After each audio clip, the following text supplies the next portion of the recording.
अस्सलाम वालेकुम एवरीवन। आज हम जीआईटी डिसऑर्डर्स को कंटिन्यू करेंगे। Today we will talk about peptic ulcer disease. This is the scenario of peptic ulcer disease. किस तरह patient present करता है? For example, a 52-year-old man present to your office after passing black stools. ठीक है, इसमें melaena की history है, plus abdominal discomfort, nausea, but denies hematemesis. Hematemesis is the GIT bleeding from the upper GIT tract. He says that the food seems to help his abdominal pain, so he eats frequently. मतलब food लेने से उसकी abdominal pain कम हो गया। ठीक है, ये third point हो गया। During the day and keep some snacks on his nightstand as a consequence of। अच्छा, इसमें weight loss की भी history है। नहीं, sorry, he has gained weight over the last year। ठीक है, weight gain की history। He admits that his diet, ये clear नहीं है, मैं आपको इंशाल्लाह जब ये lecture provide करूँगी तो clear image आपको। He admits that his diet is lacking of vegetables and fruits। और इसमें एक और point है, his father is died of colon cancer and his mother died from a stroke। Physical examination में हमें क्या मिल रहा है? Right sided carotid artery, the fecal occult blood test is positive। ठीक है, fecal blood test जो किया वो भी positive है। इसमें antigen detect किए हैं। Which of the following is most likely of this condition?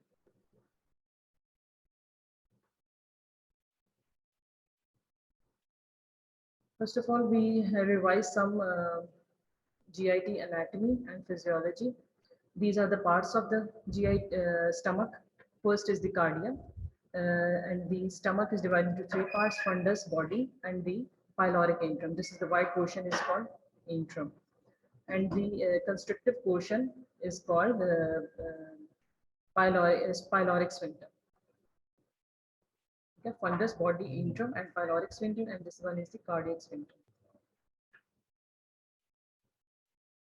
This is the histology of the GIT epithelium. These are the gastric reveal. Okay, these are the finger-like projection lining the mucosal epithelium of the GIT. Mucosa of the GIT is consists of epithelial layer that absorb and excrete mucus and digestive enzyme. Then lamina propria containing blood vessels and lymph vessel, and then muscularis mucosa containing smooth muscle that contract। ये जो है ये mucosa की distribution है, mucosa की lining है। ठीक है, नेक्स्ट हमने अब यही हिस्टोलॉजी भी पढ़ी है।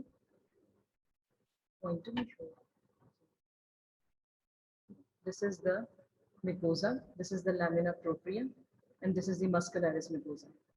जब हम मिकोजल एपिथेलियम के बाद जाते हैं फिर आती है सब mucosa, then muscularis externa consisting of circular and oblique layer and longitudinal layer of smooth vessels, and then serosa।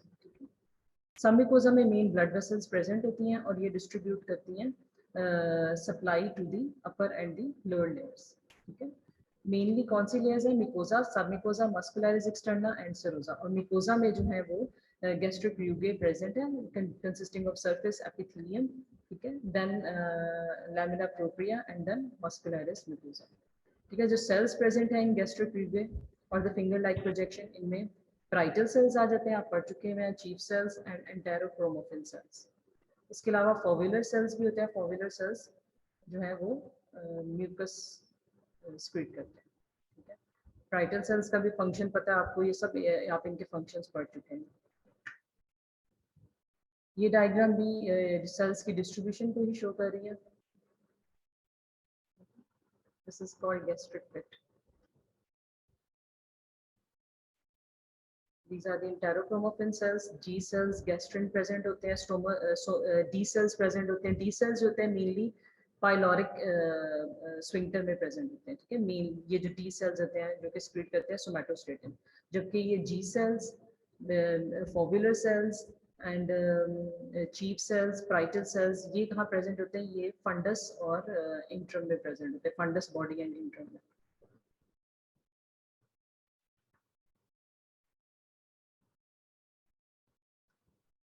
epithelial layer in the fundus and the body consisting of parietal cells that secrete the hydrochloric acid. अब ये function भी थोड़ा detail में बता दें. Chief cells जो है वो पेप्सिनोजन secrete करते हैं that digest the protein. ठीक है. एंटेरोक्रोमोफिन सेल्स हैं, फोबुलर सेल्स हैं that secrete mucus.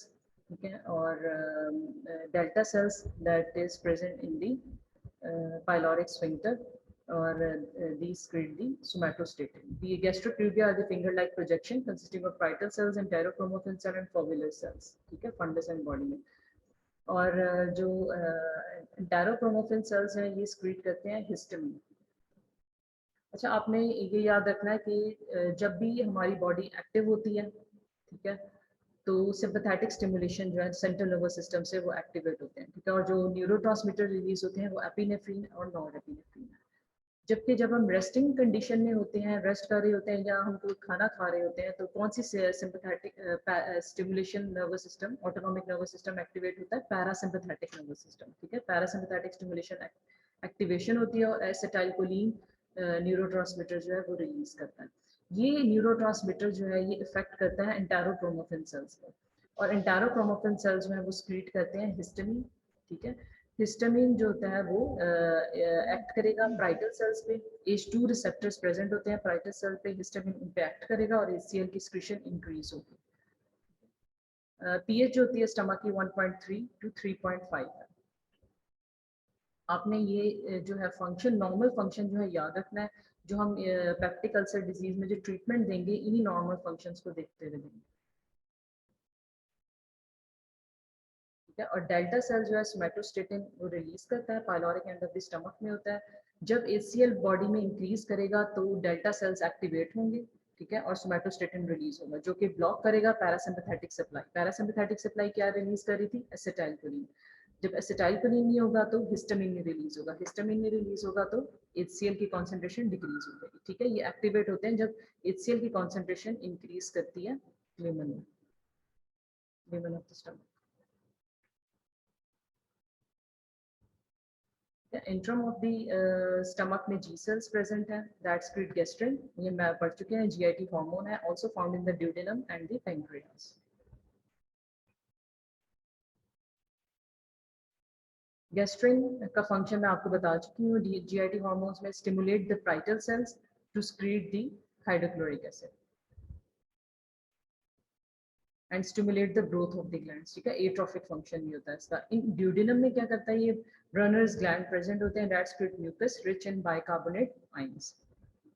Stomach and duodenal mucosa would get digested if not for अगर म्यूकस मेम्ब्रेन, जो आपको पता है म्यूकस अगर प्रेजेंट नहीं है, डिफेंस सिस्टम प्रेजेंट नहीं है to neutralise the excess acid, तो स्टमक और ड्यूडेनल म्यूकोसा जो है वो डाइजेस्ट होना शुरू हो जाएगा. ठीक है.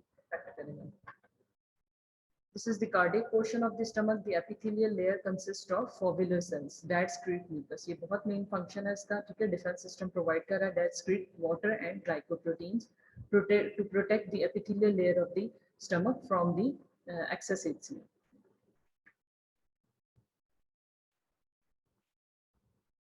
ठीक है. ये protective layer जो mucus की होती है उसमें mucus है, bicarbonate है that neutralize the acid, and these are secreted by the stomach mucosa.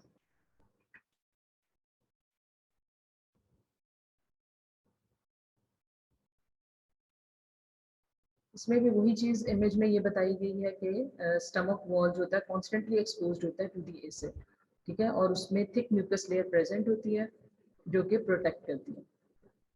और ड्यूडेनम की जब हम बात करते हैं उसमें भी एसिड, कुछ ना कुछ एसिड जो है वो ड्यूडेनम में भी जाता है. Blood brings more bicarbonate to neutralise the hydrochloric acid. Prostaglandins जो है मैं आपको बता चुकी हूँ. पैराक्राइन न्यूरो हार्मोन्स आप कह लें. पैराक्राइन सेल्स जो होते हैं ये प्रोड्यूस करते हैं प्रोस्टाग्लैंडिन, स्टिमुलेट द म्यूकस, और इनका मेन फंक्शन जो क्या है ये प्रोटेक्ट कर रहा है स्टमक लेयर को. ठीक है. Stimulate the mucus and bicarbonate. Vasodilatory action भी है, ब्लड वेसल्स को वेजोडाइलेट करता है. ठीक है. वो डायलिटेशन होती है उनकी, मोर ब्लड फ्लो होता है जिसकी वजह से एपिथेलियल सेल ग्रोथ करती है. और इसका सेकंड फंक्शन क्या है? Inhibit the acid secretion. ये इसमें ये सेल्स बताए हैं, this red one is called the parietal cell, this is the mucus cells. ये डायग्राम जो मैं आपको बता रही हूँ इसका मेन फंक्शन ये है कि मैं आपको ये बता दूं कि इसमें रिसेप्टर्स कौन से प्रेजेंट है, ठीक है। पाराइटल सेल्स में जो है ये इस हिस्टामिन रिसेप्टर्स प्रेजेंट है, ठीक है। गैस्ट्रिन रिसेप्टर्स प्रेजेंट है, जी। H2 रिसेप्टर्स प्रेजेंट है, ठीक है। दिस वन इज द, और इसमें पाराइटल सेल्स में हाइड्रोजन पोटेशियम ATPase फॉर्म हो रहा था, जिसकी वजह से हाइड्रो पोटेशियम जो है सेल के अंदर जाता है, पाराइटल सेल के अंदर, और हाइड्रोजन जो है वो आउटसाइड जाता है ल्यूमेन में to to combine with chloride ion to form the HCl। अब ये अब हम जो ड्रग्स यूज करेंगे टू डिक्रीज दी HCl, उसमें है वो मैं आगे बताऊंगी, H2 एंटागोनिस्ट ब्लॉकर्स हैं, ठीक है, जो हिस्टामिन रिसेप्टर्स को ब्लॉक करेंगे, जिसपे एसिटाइल कोलिन जो है वो फिर आके एक्ट नहीं करेगा इन रिसेप्टर्स पे।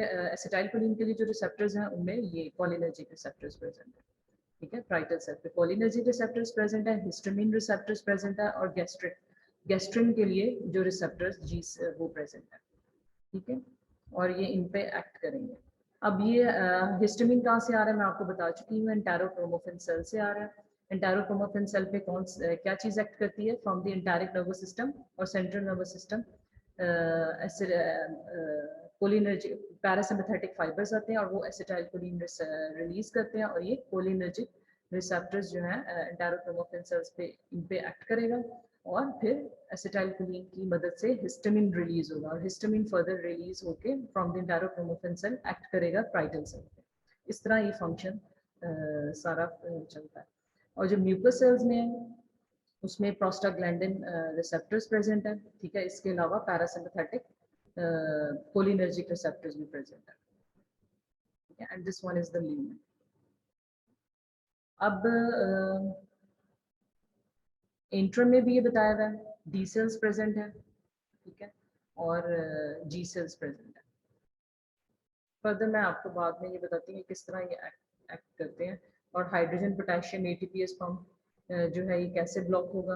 प्रोटॉन पंप इनहिबिटर्स जो होते हैं वो इस पंप को डीएक्टिवेट करते हैं, हाइड्रोजन पोटेशियम ATPase पंप को, जिसकी वजह से हाइड्रोजन जो है वो ल्यूमेन में नहीं जाता और HCl प्रोड्यूस नहीं होता, ठीक है। इसके अलावा एंटीकोलिनर्जिक ड्रग्स होती हैं, वो एक्ट करेंगी कोलिनर्जिक रिसेप्टर्स पे, ठीक है। प्रोस्टाग्लैंडिन एनालॉग्स होते हैं, अगर प्रोस्टाग्लैंडिन एनालॉग्स हम देते हैं मीजोप्रोस्टोल, वो प्रोस्टाग्लैंडिन रिसेप्टर्स पे एक्ट करेंगे। ये प्रोटॉन पंप इनहिबिटर्स का मैं आपको बता चुकी हूँ। Now coming back to the topic, peptic ulcer. Peptic से आपने याद रखना है stomach, and ulcer means sore और a break in the membrane, ठीक है। Having one or more sores in the stomach are called gastric ulcer, or in the duodenum and duodenal ulcer means gastric ulcers भी होते हैं और duodenal ulcers भी होते हैं, इनकी टाइप्स हैं ये दो, ठीक है। duodenal ulcer duodenum में प्रेजेंट होगा, ये मोर कॉमन है देन दी गैस्ट्रिक अल्सर। ये लोकेशन बताइए, लोअर एसोफेगस में भी हो सकता है, स्टमक, ड्यूडेनम, जेजुनम एंड आइले। अब पेप्टिक अल्सर की 3 फॉर्म्स हैं, ठीक है। फर्स्ट इरोजन, सबसे पहले जो स्टेप्स होते हैं वो सबसे पहले इरोजन होता है। इरोजन में क्या होता है कि superficial layer of mucosal lining is destroyed in any portion of the GIT. सिर्फ म्यूकोजल लाइनिंग जो है ना वो डिस्ट्रॉय होगी, जिसमें आप कह लें सेल्स प्रेजेंट होते हैं, ठीक है।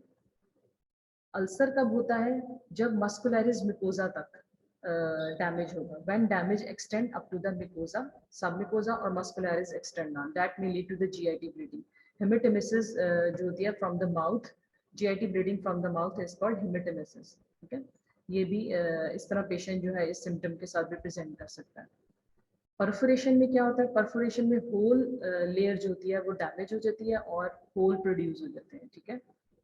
इसे हम परफोरेशन कहते हैं। व्हेन डैमेज और when ulcer damage the all the layers till the last layer lead to the formation of holes and food passes and enter the peritoneum. पहली बात है, अब पूरी लेयर जो है वो डैमेज हो चुकी है, एक रूट बन जाता है, ठीक है। उससे फूड जो है जब वो एंटर करता है बॉडी के अंदर पेरिटोनियम में, तो पेरिटोनाइटिस हो सकता है, ठीक है। ये सीरियस कॉम्प्लिकेशंस हैं।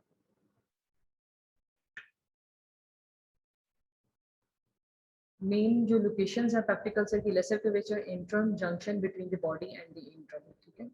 क्रॉनिक गैस्ट्रिक अल्सर्स की है। क्रॉनिक ड्यूडेनल अल्सर जो है first part of the duodenum में होते हैं, mostly on the anterior wall.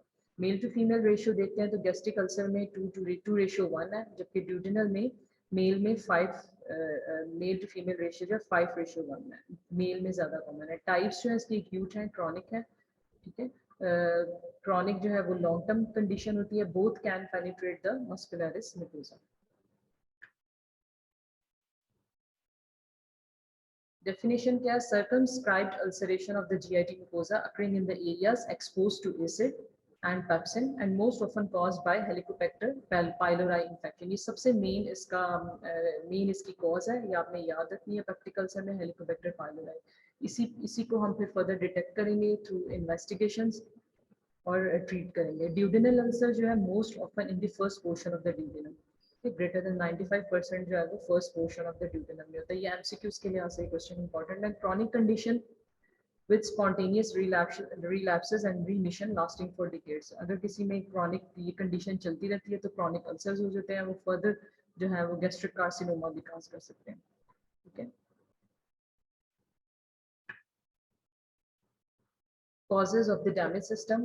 First is the Helicobacter pylori. This is the gram-negative bacteria having multiple flagella that release the enzyme urease that convert the urea to the ammonia. ठीक है, ये enzyme release, ये flagellated gram-negative bacteria urease enzyme produce करता है जो convert करता है urea को अमोनिया में, ठीक है। अमोनिया जो आपको पता है ये बेसिक है, ये फर्दर जो है सराउंड कर लेता है अमोनिया, तो अपने आप को अमोनिया से, जिससे वजह से ये प्रोटेक्ट रहता है और बैक्टीरिया जो होते हैं फर्दर रेजिस्टेंट भी हो जाते हैं। Causes, Helicobacter pylori is the main cause, ठीक है, और ग्राम नेगेटिव है, that colonise in the gastric mucosa releasing proteases that damage the mucosal cells. ये देखिए ये सेल्स जो है डिस्ट्रॉयड हो रहे हैं, म्यूकोजल लेयर जो है, और वो मस्कुलरिस म्यूकोसा तक अप्रोच कर रहा है। इस डायग्राम में ये शो कर रहा है। ये फैक्टर्स बताए गए हैं। हेलिकोबैक्टर पाइलोराई मेन फैक्टर है। सेकंड जो है एनसिड्स, जो एनसिड्स जो है non steroidal anti inflammatory drugs, ठीक है, पेन किलर्स हैं। ये जो पेशेंट्स बहुत ज़्यादा यूजेज करते हैं एनसिड्स का, उनमें हो सकता है स्मोकिंग कॉज, स्मोकिंग भी उनकी हिस्ट्री में होगी। तो ये फैक्टर्स जो हैं ये गैस्ट्राइटिस काज करते हैं, that will lead to duodenal ulcer और गैस्ट्रिक अल्सर। और अगर क्रॉनिक कंडीशन तक रहती है ये गैस्ट्रिक अल्सर तो ये गैस्ट्रिक कार्सिनोमा काज करते हैं।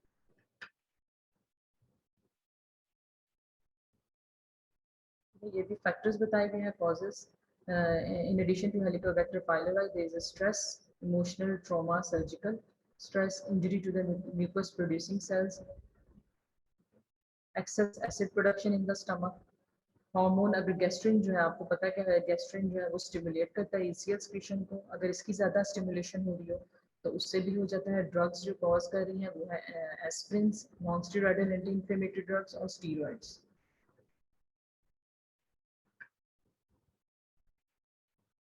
30% जो कॉज है वो non steroidal anti inflammatory drugs है that inhibit the cyclooxygenase pathway that will release the prostaglandin.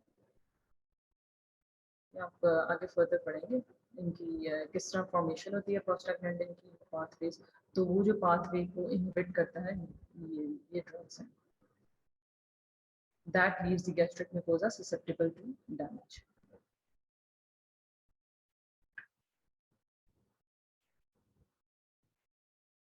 Next cause में आता है जोलिंगर एलिसन सिंड्रोम। इसमें भी गैस्ट्रिन ज़्यादा रिलीज होता है, हाइड्रोक्लोरिक ज़्यादा रिलीज होगी, and ulcer develop in the first portion of the duodenum, distal duodenum and the jejunum। इसमें हाइपरप्लेजिया होता है गैस्ट्रिक सेल का, जोलिंगर एलिसन सिंड्रोम है, इसे हम गैस्ट्रिनोमा भी कहते हैं। कॉजेज, फर्दर कॉजेज क्या हैं, जस्ट डिस्क्राइब किया हुआ है। गैस्ट्रिक अल्सर को जब ये सब म्यूकोसा तक पहुंचती है, गैस्ट्रिक अल्सर जो है, अल्सर जो है सब म्यूकोसा तक पहुंचेगा तो ब्लीडिंग आ जाएगी, फिर ब्लीडिंग जो है वो पेशेंट प्रेजेंट करेगा एज हेमेटोमेसिस।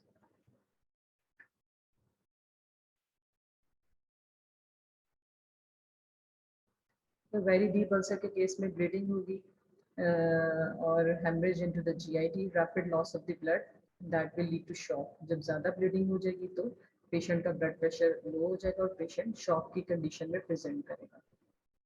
और मेन आर्टरीज जो हैं जो डैमेज होती हैं that will lead to GIT bleeding are the left gastric artery and gastroduodenal artery, ये डैमेज होती है डीप अल्सर्स में।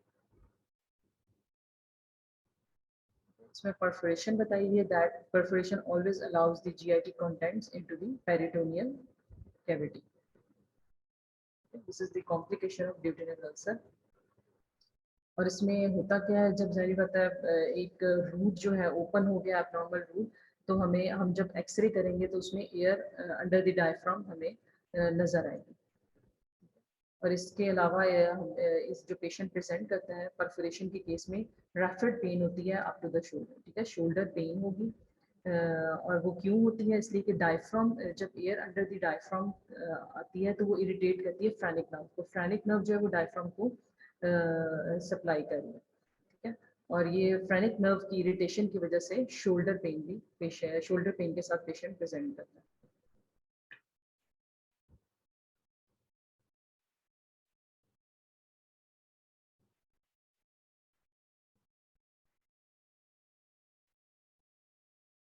इसके अलावा क्या होता है, ये गैस्ट्रिक आउटलेट ऑब्स्ट्रक्शन कॉज कर सकते हैं।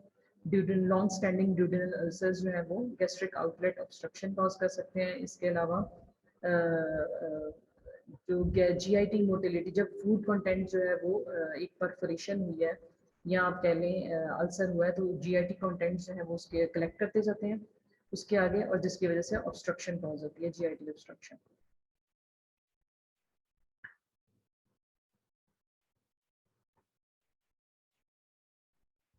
ये डायग्राम भी कॉजेज प्रेजेंट कर रही है, that is pepsin, helicobacter pylori and their insects. This is a microscopic view, practical से बिल्कुल ही म्यूकोजल लेयर जो है वो खत्म हो जाती है। This is the endoscopic identification of duodenal ulcer. Duodenal endoscopic हम जब करेंगे जिसमें कैमरा पास करते हैं थ्रू माउथ, और हम उसमें इंटरनल लेयर्स जो है इंटेस्टाइन की वो देखते हैं ड्यूडेनम की, और ड्यूडेनल अल्सर जो है वो इस तरह का नजर आता है। सिम्टम्स क्या है, पेशेंट प्रेजेंट करता है with epigastric pain, blotting, belching, vomiting. Gastric ulcer जो होता है वो मैंने आपको बताया, गैस्ट्रिक अल्सर में जब पेशेंट फूड लेता है तो उसे पेन जो है इंक्रीज करती है, जबकि ड्यूडेनल अल्सर, इन दोनों में ये डिफरेंस है, जब ड्यूडेनल अल्सर का पेशेंट जो होता है वो जब फूड लेता है तो उसको पेन जो है वो रिलीव होती है, ठीक है। और ड्यूडेनल अल्सर में वेट गेन होता है और पेप्टिक गैस्ट्रिक अल्सर में वेट लॉस होता है, ठीक है। इसलिए कि पेशेंट जब फूड लेता है तो तभी पेन एकदम उसको एपिगैस्ट्रिक पेन होगी, तो वो पेशेंट जो है वो फूड नहीं लेगा, जिसकी वजह से पेशेंट में वेट लॉस होगा। ये पेशेंट जो है ये सिम्टम्स के साथ ना आपको सिनेरियो आ सकता है, ठीक है? तो आपने डिफ्रेंशिएट करना है गैस्ट्रिक अल्सर और ड्यूडेनल अल्सर में।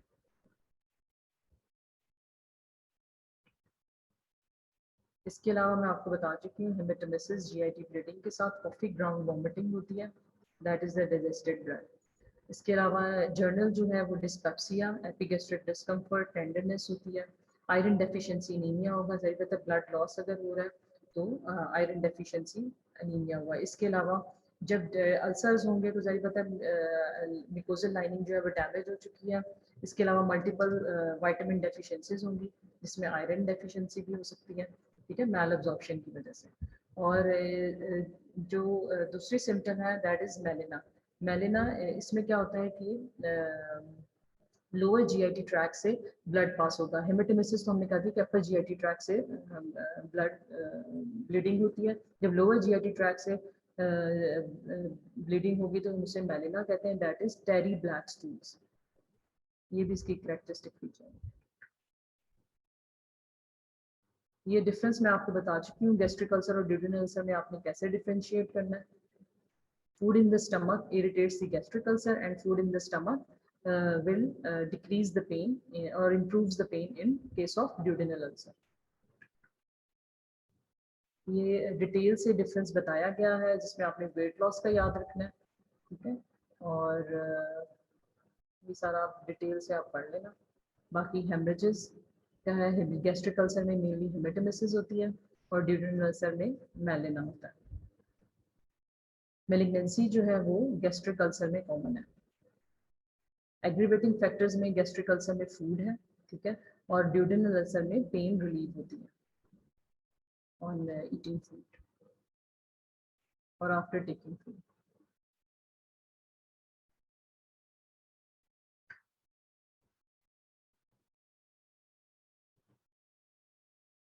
ये एक तरह से कॉम्प्लिकेशन ही बताई गई है। Pain for the duodenal ulcer is often relieve by eating और एंटासिड्स, ये मेन पॉइंट है, ये आप याद रखें। GIT bleeding and possible hemorrhage in case of 20 to 25% of the patients. Perforation of the ulcer with significant mortality, ठीक है, मैंने आपको बताया जब परफोरेशन हो जाती है अल्सर की तो पेरिटोनाइटिस हो सकता है और ये सीरियस कॉम्प्लिकेशन है।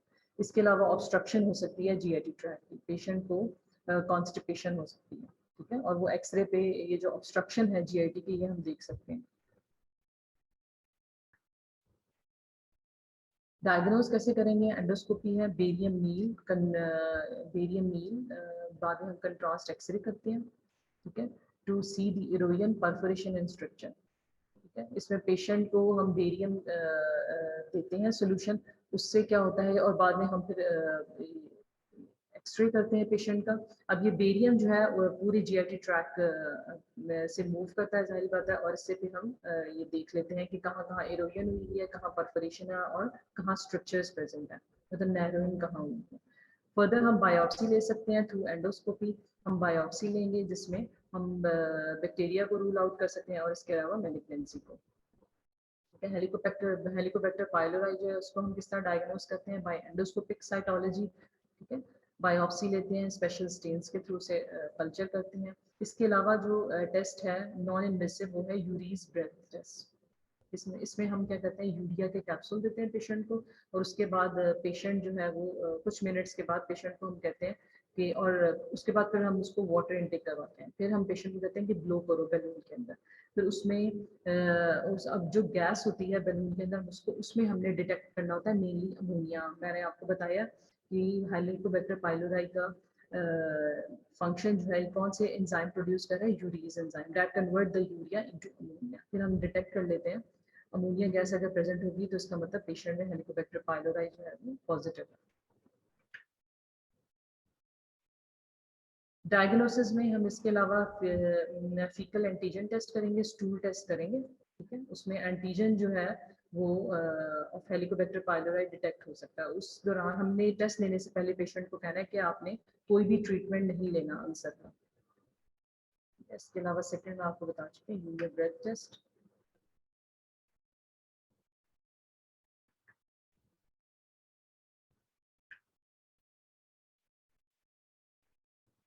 मैनेजमेंट क्या है इसमें? हम प्रोटॉन पंप इनहिबिटर्स देते हैं that will reduce the acid in the stomach. और फर्दर फिर हम एंडोस्कोपी सिर्फ ना के हम डायग्नोस के लिए यूज करते हैं, फर्दर हम उसकी देखने के लिए कि अल्सर मॉनिटर भी करते हैं अल्सर को कि वो हील हुआ है कि नहीं। नॉन फार्माकोलॉजिकल ट्रीटमेंट जो है पेप्टिक अल्सर की, avoid spicy food, alcohol, smoking, heavy meals, encourage small frequent low caloric meals, and avoid the ulcerating drugs that are NSAIDs, corticosteroid, xanthines, parasympathomimetics, that are cholinergic drugs। हमने अगर stop करना है तो हम anti cholinergic drugs देंगे, ठीक है, लेकिन पैरासिम्पैथोमिमेटिक से अवॉइड करना है। That will increase the acetylcholine and further increase the HCl. Avoid all the citric acid juices, coffee, tea, chocolate, alcohol on empty stomach. Avoid water intake after eating food. Treatment में सबसे पहले आपने याद रखना है proton pump inhibitors. इसमें जो है वो omeprazole, pantoprazole, that will block the hydrogen potassium ATPase pump to decrease the formation of HCl। ये मैंने आपको पहले बता दिया सारा ये मैकेनिज्म। एंटासिड्स देंगे, एंटासिड्स और magnesium sulphate, calcium carbonate to neutralise the HCl already present, जिसमें हम नॉर्मली आप रूटीन में देखते हैं जो हम सीरप लेते हैं, Gaviscon, Mucaine, these are all antacids. Mucosal healing agent, sucralfate to heal the mucosa, fourth one is H2 blockers and antagonist. मैं आपको ये बता चुकी हूँ, H2 ब्लॉकर्स H2 रिसेप्टर्स को ब्लॉक करेंगे ऑन द पाराइटल सेल्स, इसमें famotidine ranitidine to block the H2 receptor. Antibiotics देंगे that will kill the Helicobacter pylori and include amoxicillin, clarithromycin, metronidazole and tetracycline. अब हेलिकोबैक्टर पाइलोरी की रेडिकेशन में हम triple therapy भी use करते हैं और क्वाड्रुपल थेरेपी भी यूज़ करते हैं। ट्रिपल थेरेपी में प्रोटॉन पम्प इनहिबिटर्स, इसमें हाई डोज देंगे that 40 mg 20 mg 10 to 14 days के लिए, ठीक है, ऑन एम्प्टी स्टमक। इसके अलावा 2 एंटीबायोटिक्स हम इसके साथ ऐड करेंगे दैट इज अमोक्सिसिलिन और clarithromycin plus metronidazole for 7 days. Quadruple therapy में 4 होंगी ओमेप्राजोल, ठीक है, प्रोटॉन पम्प इनहिबिटर्स होंगे, बिस्मथ सल्फेट, ठीक है, और metronidazole and tetracycline. In case of active ulcer continue the treatment for additional 2 weeks. हमारा गोल एम क्या है? Complete eradication of Helicobacter pylori और री इन्फेक्शन रेट्स आर लो। अगर आप प्रॉपर्ली मेडिकेशन लेते हैं तो री इन्फेक्शन के चांसेस कम हैं। सर्जिकल ट्रीटमेंट में for surgical treatments are for chronic non-healing ulcers are partial gastrectomy that include Billroth 1 and for giant duodenal ulcer using Billroth 2 reconstruction. Complications क्या हैं? Scarring, strictures, narrowing of the that will lead to narrowing of the pyloric sphincter, that ultimately lead to pyloric stenosis. ठीक है, जिसकी वजह से क्या होगा? अपर abdominal pain होगी, डिस्टेंशन होगी, नोजिया, वॉमिटिंग और अपर रिफ्लक्स होगा gastric content after eating. Second, perforation, hole in the stomach that will lead to peritonitis and it will require urgent repair, ठीक है, लेप्रोटमी, urgent लेप्रोटमी करनी पड़ेगी this holes. Third is bleeding, ठीक है, bleeding की वजह से फोलेट लेवल जो है वो लो हो जाएगा, एनीमिया हो सकता है पेशेंट को। This is the life threatening condition if the hemorrhage is large. Thank you so much. Next topic we will do is chlorhydrin.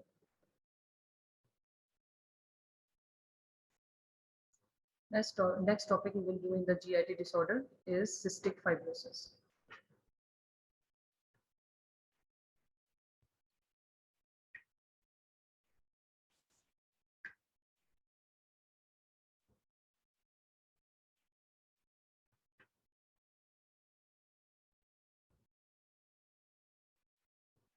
Cystic fibrosis का आपने ये याद रखना है, this is an autosomal recessive disorder. ठीक है,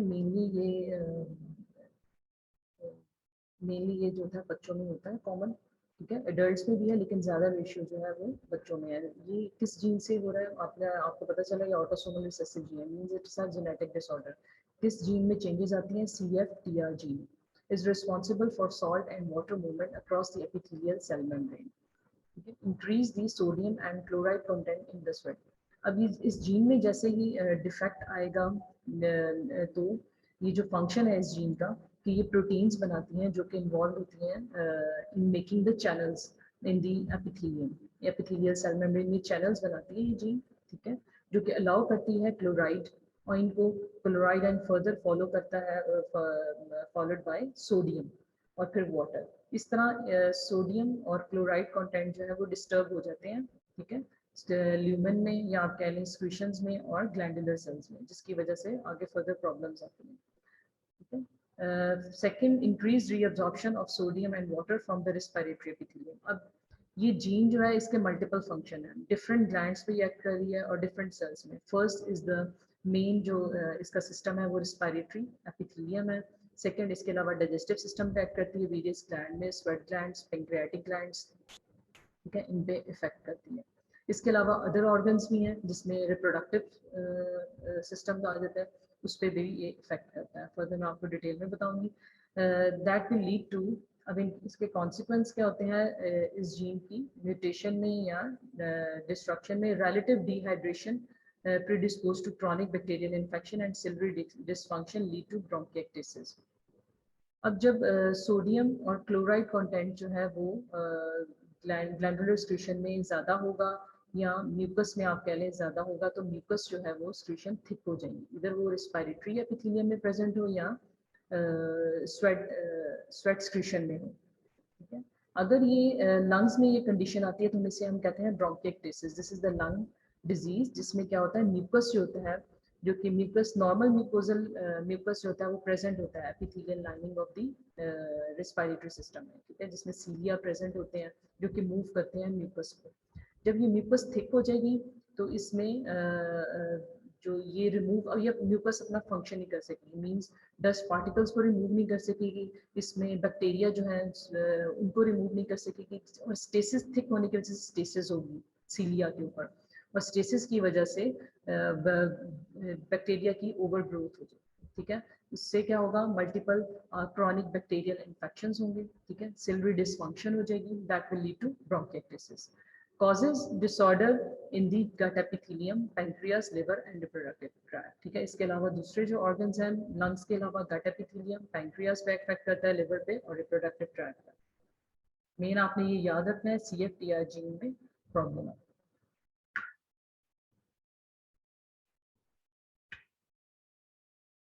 ये ऑटोसोमल रिसेसिव डिसऑर्डर है। अब आपको ऑटोसोमल रिसेसिव और डोमिनेंट का पता होना चाहिए।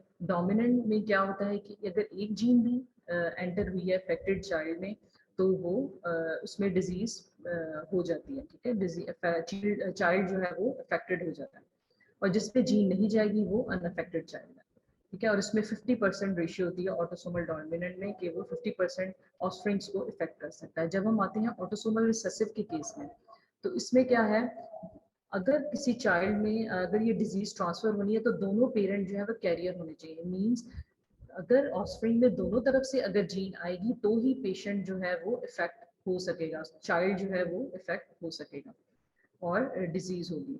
अदरवाइज जो है वो कैरियर स्टेट में अगर एक जीन जाती है तो वो कैरियर चाइल्ड होगा, मींस उसे डिजीज नहीं होगी, लेकिन वो अगर फर्दर अपनी ऑफस्प्रिंग्स में ट्रांसफर कर सकता है। और जिसमें दोनों जीन्स आ जाएंगी वही चाइल्ड होगा वो इफेक्टेड होगा। और इसमें रेशियो क्या बन रही है, 1:25, या 1/4 आप कह सकते हैं।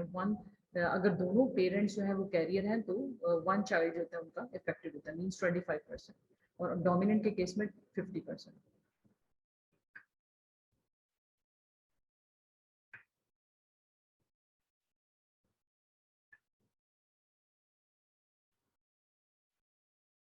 ये नॉर्मल बताया हुआ है, डायग्राम जो है ये नॉर्मल शो कर रही है, ठीक है। सेल में क्लोराइड चैनल्स प्रेजेंट होते हैं, जो मैंने आपको बताया, sodium channel, chloride channel present होते हैं एपिथेलियम में, ठीक है, नॉर्मली, जो कि जिसमें क्या होता है कि क्लोराइड जो है वो और सोडियम की मूवमेंट होती है। जब सिस्टिक फाइब्रोसिस के केस में क्या होता है कि ये पंप जो है ये क्लोराइड आयन का और ये डिस्ट्रॉय हो जाता है, जिसकी वजह से क्लोराइड आयन की मूवमेंट नहीं होती। क्लोराइड आयन की मूवमेंट नहीं होगी तो सोडियम की नहीं होगी, और सोडियम की नहीं होगी तो फिर वाटर की नहीं होगी, जिसकी वजह से फर्दर चेंजेस आते हैं।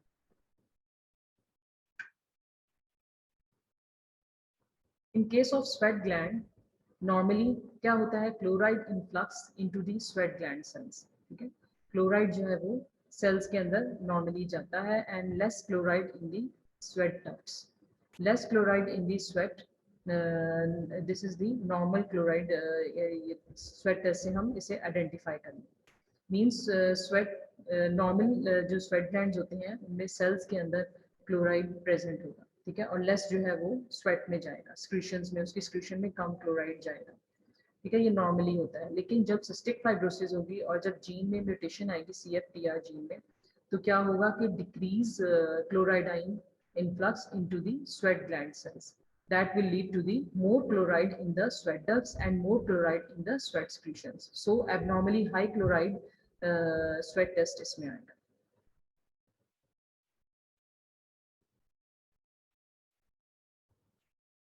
Similarly, other glands में क्या होता है, normally chloride is secreted into the lumen, इसमें बिल्कुल स्वेट ग्लैंड में और दूसरे ग्लैंड्स में बिल्कुल ऑपोजिट फिनोमेना हो रहा है। क्लोराइड आइन जो होता है नॉर्मली स्क्रीट करता है स्वेट स्क्रीशंस में, ठीक है, स्वेट में नॉर्मली स्क्रीट करता है क्लोराइड आइन, लेकिन जब हम दूसरे ग्लैंड्स के केस में आते हैं तो क्लोराइड जो होता है नॉर्मली ल्यूमेन में जाता है, chloride is secreted into the lumen and that will attract the sodium and dilutes the secretion and the secretions become less thick, जिसकी वजह से नॉर्मली ये secretions जो है मूव करती जाती हैं डक्ट्स के through, for example in case of pancreas, ठीक है। और डिहाइड्रेशन भी नहीं होती और क्लॉग भी नहीं, जब जैसे ही, लेकिन सिस्टिक फाइब्रोसिस के केस में जब क्लोराइड जो है वो ल्यूमेन में नहीं जाएगा, सोडियम जो है वो सेल के अंदर रहेगा, ल्यूमेन में नहीं जाएगा, फॉलो नहीं करेगा सोडियम को वाटर, तो स्क्रीशन जो होंगी वो थिक हो जाएंगी, विस्कस हो जाएंगी, ठीक है। और ये जो विस्कस थिक स्क्रीशन जो है ये क्लॉग कर सकती हैं पोर्स को, सॉरी डक्ट्स को, ये क्लॉग कर सकती हैं, जिसकी वजह से स्क्रीशन जो है वो ड्यूडेनम में पैंक्रियाटिक सेक्रेशन नहीं आएंगे, अल्टीमेटली मैल एब्जॉर्प्शन हो सकती है, डाइजेस्टिव एंजाइम्स नहीं आएंगे ड्यूडेनम में जो कि फर्दर डाइजेस्ट नहीं करेंगे, ठीक है। ऑपोजिट है स्वेट ग्लैंड के केस में, स्वेट में क्लोराइड ज्यादा होता है, जबकि ग्लैंड्स के केस में, पैंक्रियाटिक और फर्दर ग्लैंड्स के केस में ल्यूमेन में क्लोराइड जाना चाहिए। Cystic fibrosis affects the cells that produce sweat, mucus, and digestive enzymes. And it mostly affects the organs, lungs, pancreas, liver, intestine, kidney, and reproductive organ. Cystic fibrosis is characterized by abnormal secretions leading to buildup of the thick, sticky mucus that damages the organ.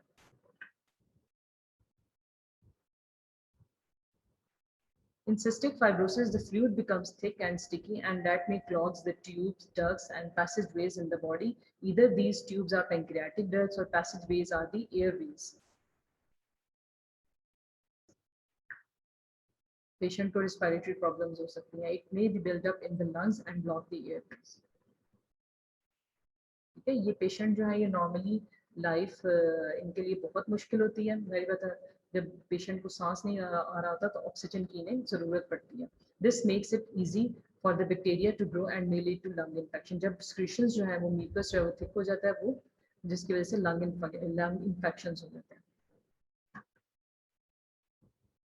The fluid can also block the tubes in the pancreas. This may hinder the digestive enzyme. Cystic fibrosis epidemiology. Cystic fibrosis is most common among the white people of Northern European people country and least common among the Africans and Asians. ये scenario कोई भी बताएंगे उसमें ये patient का बता सकते हैं कि नॉर्थ अमेरिकन पेशेंट। इसमें होता क्या है, cystic fibrosis transmembrane conductance regulator gene जो होती है वो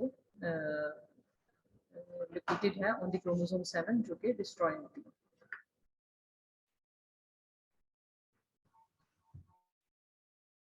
इनहेरिटेंस में आपको बता चुकी हूँ, 2 जीन्स आनी चाहिए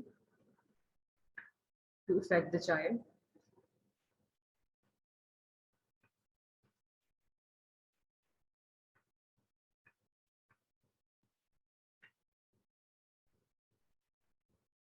अच्छा, जो बिल्कुल न्यूबॉर्न में मिकोनियम आईएस की कंडीशन आती है। इसमें क्या होता है कि बेबी आफ्टर बर्थ मिकोनियम पास नहीं करता, ठीक है। इस सिनेरियो के साथ भी आपसे क्वेश्चन पूछा जा सकता है, ठीक है। रिकरेंट फेब्राइल रेस्पिरेटरी इन्फेक्शंस होंगे उनमें। डायग्नोसिस जो है स्वेट क्लोराइड टेस्ट है। इसके अलावा बायोप्सी हम कर सकते हैं, एक्सरे करेंगे जिसमें साइनसेस ऑपेसिफिकेशन हमें नजर आएगी ऑफ साइनसेस। चेस्ट एक्सरे करेंगे, chest x-ray for bronchiectasis, obstructive lung disease, जिसमें tram tracking dilatation of airways हमें मिलेंगे। इसके अलावा पल्मोनरी फंक्शन टेस्ट कर सकते हैं।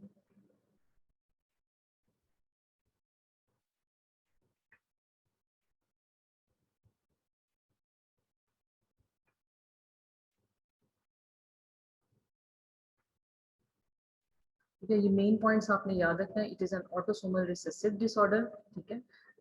Deletion of the CFTR gene और CFTR gene mutation on the chromosome 7, secretions जो होती हैं वो थिक हो जाती हैं, that will lead to bilateral nasal polyp pancreatic insufficiency, meconium ileus, recurrent infections होते हैं that ultimately lead to death. Diagnosis में क्लोराइड स्वेट टेस्ट करेंगे, chest x-ray, CT scan. Treatment क्या है, ओरल सप्लीमेंटेशन देंगे, मैल एब्जॉर्प्शन की वजह से जो विटामिन डेफिशिएंसीज हो रही हैं वो हम कवर करेंगे। इसके अलावा जो मेडिसिन मेनली यूज होती है वो आइवा कैप्टॉर है जो कि चैनल्स को ओपन कर देती है।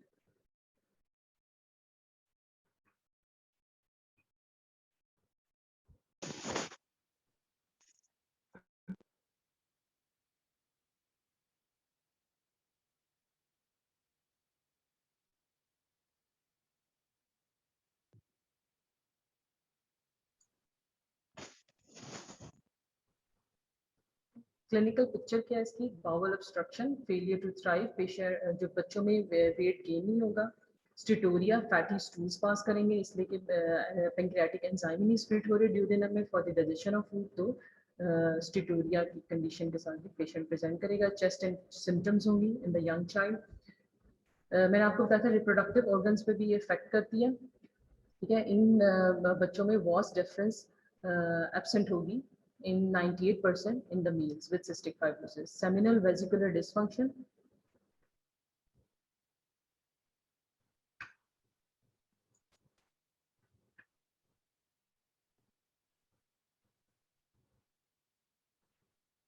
इन्वेस्टिगेशन में स्वीट न्यूनेटल स्क्रीनिंग करवाते हैं for cystic fibrosis that are commonly in the routine in UK using immunoreactive trypsin genetic testing of the newborn blood samples.